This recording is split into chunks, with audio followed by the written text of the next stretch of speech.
Seguimos en Palabras Políticas y ahora la comunicación es con Mario Negri, diputado nacional por la UCR, integrante de Cambiemos, en esto de buscar poner sobre esta mesa distintos testimonios que nos ayuden a pensar el voto del 22 de noviembre. Mario, muy buenas noches y muchas gracias por atendernos. Un gusto, ¿cómo están ustedes? Muy bien, Mario.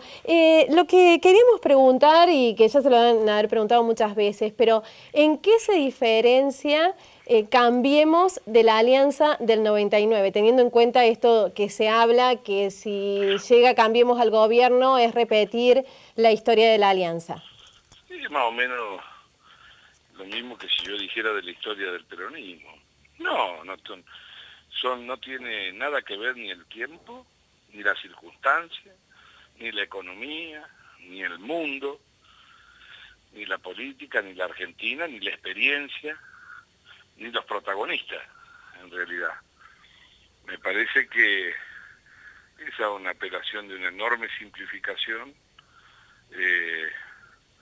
a la que normalmente acostumbra en campaña el peronismo, que normalmente, lo digo con respeto, creen que el mundo comenzó cuando llegaron ellos.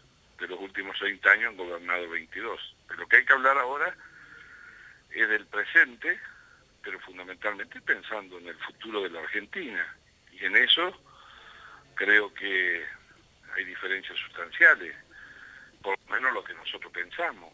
Nosotros hemos venido a construir una coalición de lugares diferentes que pueda competir, que le pueda poner equilibrio, ofrecerle otra alternativa a la sociedad, a donde se respete la ley, a donde haya transparencia y se termine la corrupción, a donde haya independencia de poderes y la justicia exista y no haya hijos y entrenados como ha pasado el último tiempo, a donde se respete el Congreso, a donde las mejores oportunidades económicas que tuvo hasta el 2006 la Argentina no se hayan tirado por la ventana como se tiraron este último tiempo, y después del mayor crecimiento de la economía en 50 años terminemos con 14 millones de pobres, a donde no escondamos debajo de la alfombra la inflación y pretendamos convencer a los argentinos que es del 2% cuando termina en el 30 anual, y lo sabe la ama de casa, lo saben en la familia, a donde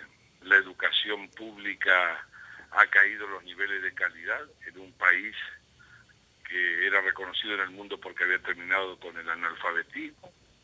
Un país normal, que trabaje sin mentir, que busque lo mejor, que recupere el federalismo, que esté invertido. Nunca hubo un gobierno más unitario que este en la Argentina. Las provincias han desaparecido, lo sabemos los cordobeses.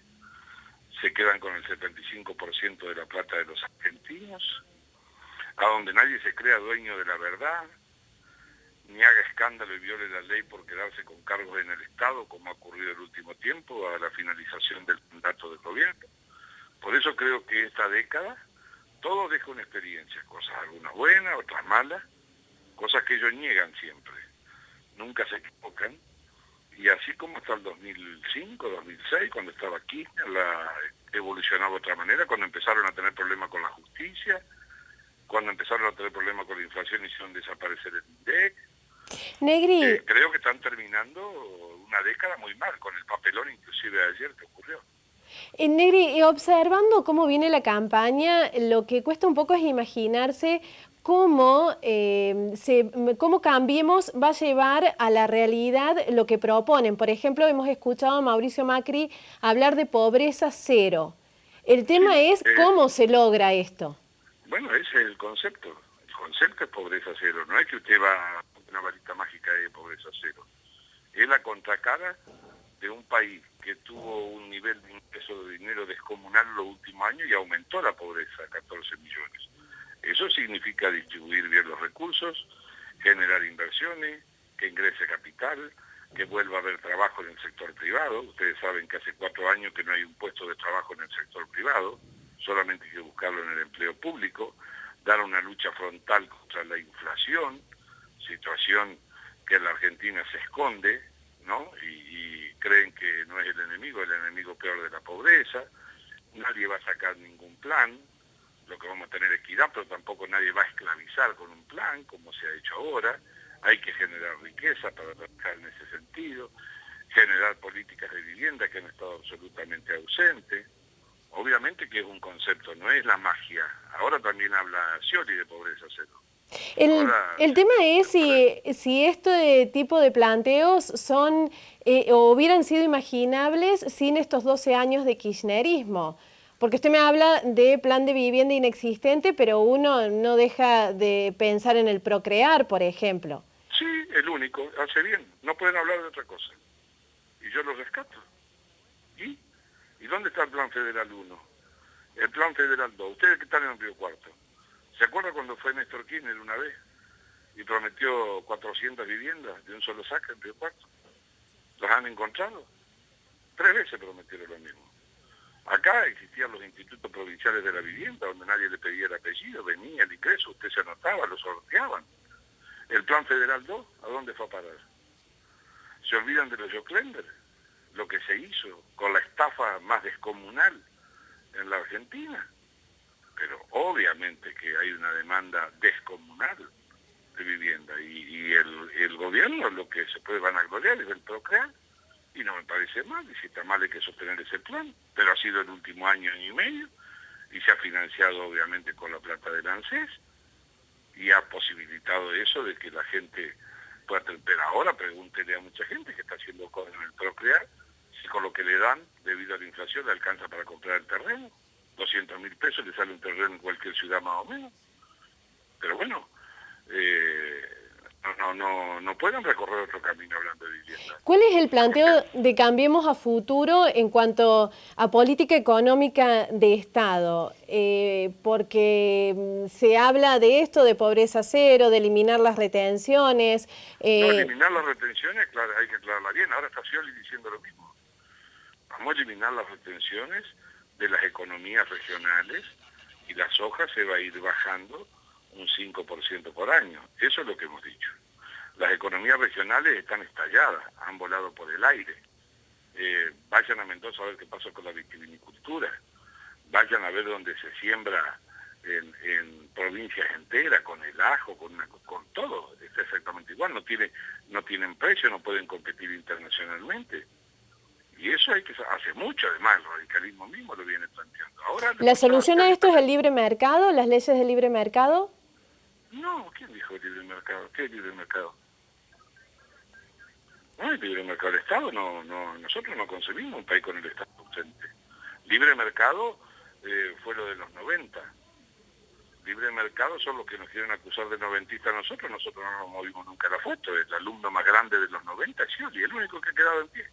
El ahijado político de Menem, el que pidió la reelección por 3ª vez, el que si usted vaya y vea, búsquelo en YouTube, van a encontrar cuando dijo que lo más grandioso de Menem había sido la privatización de YPF, que lo más importante para el progreso había sido la desregulación de la economía. Parece un chiste cuando uno ve la película y dice que los de Cambiemos somos de los 90. Pero sí, él llegó a la política con él. Él fue el que ocupó los cargos más importantes en el gobierno con él. Lo que digo, por lo menos, si uno se equivoca tiene que hacerse la autocrítica. Lo mismo que privatizaron y liquidaron por 30.000 millones, muchos de ellos ahora vinieron a estatizar. El que informó la privatización de YPF es el jefe de la CIDE ahora. La que sacó la adhesión a la privatización de YPF votada en la legislatura de Santa Cruz es Cristina Fernández. ¿Puede cambiar? Sí, puede cambiar, pero tiene que reconocer lo que hizo. Lo que no puede pensarse es que la historia comienza cuando uno llega, así como otros tendrán otros errores. Pero es un chiste, más o menos, decir que Scioli acuse de noventista a los que confrontan con él, mire, Negri, ¿cuál es el rol que imagina usted para el radicalismo después de diciembre en el caso de que Cambiemos consiga la presidencia? Nosotros hemos venido a trabajar por una coalición para cambiar, y con dificultades, obviamente. Eso significa que puede haber tensiones, hay que dialogar, ver las responsabilidades. Hoy la única prioridad, en mi opinión personal, es que falta todavía el balotaje, que vote la gente, y después seguramente habrá diálogo. ¿Qué le parece que va a decidir la elección de esta cantidad de gente que no eligió el 25 de octubre ni a Macri ni a Scioli? Mi impresión es que nadie es dueño de los votos, no hay votos cautivos. Mire usted de la Sota lo que sacó la provincia cuando era candidato a presidente, pero pidió que voten por esta gente dejó para otro lado. Pero ¿qué le parece, pero pensando en la gente, más allá de lo que haga la dirigencia, ¿qué le parece que va a terminar inclinando a la gente? El cambio, no tengo ninguna duda. No, yo pensé que era explícito en eso, no tengo duda. En mi opinión, lo digo respetuosamente, creo que la sociedad el 25 de octubre además sorprendió con dos hechos políticos muy fuertes. Cambió la geografía política de la Argentina con la derrota de Aníbal Fernández en Buenos Aires. Hace 28 años que gobierna. Se va a oxigenar la política también con los varones del conurbano.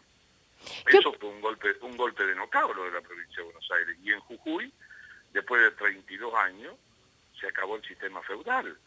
Yo creo que la gente perdió el miedo de todo lo que le dicen que puede pasar en el país y creo que aceleró. Fíjese usted que Daniel Scioli bajó 2 puntos. Yo nunca pensé que iba a bajar, pensé que le iba a costar subir. No, además bajó.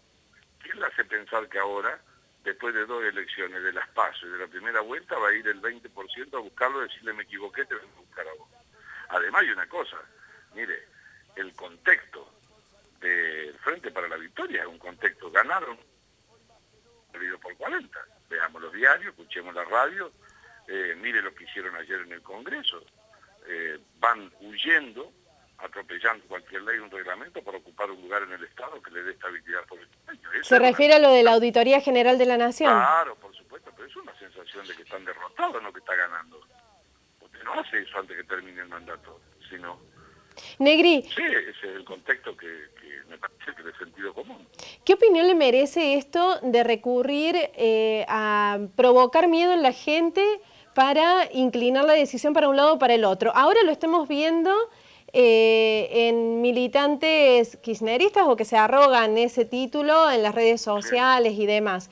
Pero también lo pudimos ver en la oposición cuando auguraban un fin de año 2014 que volvían los saqueos y demás. Es una estrategia que recurrentemente vienen usando. A ver, yo no comparto miedo. No entiendo quién dijo de la oposición que volvía a los saqueos en el 2014. Nosotros nunca, porque además yo pienso que este no es el contexto del 2001. Que hay una crisis, pero fundamentalmente una enorme... Se dijo mucho que volvían los saqueos, que volvía la toma de la policía y demás. Quiere ponerlo, dígalo. Yo le quiero decir que yo no estoy de acuerdo, ni con ese ni con este. Y el de este, en el medio de la campaña, pero me parece que va a ser un arma fatal en contra. Por supuesto que tratan de orar. Se ve que la mitad del canal estatal, cuando está escuchando, viendo un partido de fútbol, aparece y lo ponen al candidato opositor tratando de escracharlo. ¿Por qué no ponen al lado un video de Scioli donde dice que está contento con la privatización de YPF? Hablaba... Dice que Menem ha sido el transformador más grande de la Argentina. Entonces creo que las campañas sucias sí pueden dañar. Yo no las comparto. Acá creo que hay que debatir y creo que no hay que entretenerse ni prenderse en eso, porque la gente está esperando que va a pasar hacia adelante. Mauricio Macri hablaba en estos días sobre que si él llega a la presidencia va a modificar la ley de servicios de comunicación audiovisual para que garanticen la libertad de expresión. ¿Qué significa esto, cree usted? No sé qué dijo él, yo le voy a decir lo que pienso yo. El gobierno dijo que venía a garantizar la pluralidad de voces. Fue una picardía, lo único que garantizó es la pluralidad de empresas, pero con una sola voz. Usted recorre la grilla de los canales y va a ver que debe haber 7 u 8 canales que son la voz del gobierno, que están en mano privada, obviamente. Entonces es una picardía porque esa ley había que modificarla, pero garantizar la pluralidad de voces significa no armar 20 empresas para que me respondan a mí como gobierno, o repartirle la pauta publicitaria a 2 o 3, como se ha hecho, está publicado, hay hasta sentencias de la Corte ordenando que le entreguen publicidad a periódicos porque dice que son opositores. Entonces creo que hacía falta modificar una ley de medios. Estoy a favor de la pluralidad de voces, no creo en los monopolios, creo que está mal, pero lo que creo es que no se puede usar un título bueno para ponerse al servicio del gobierno.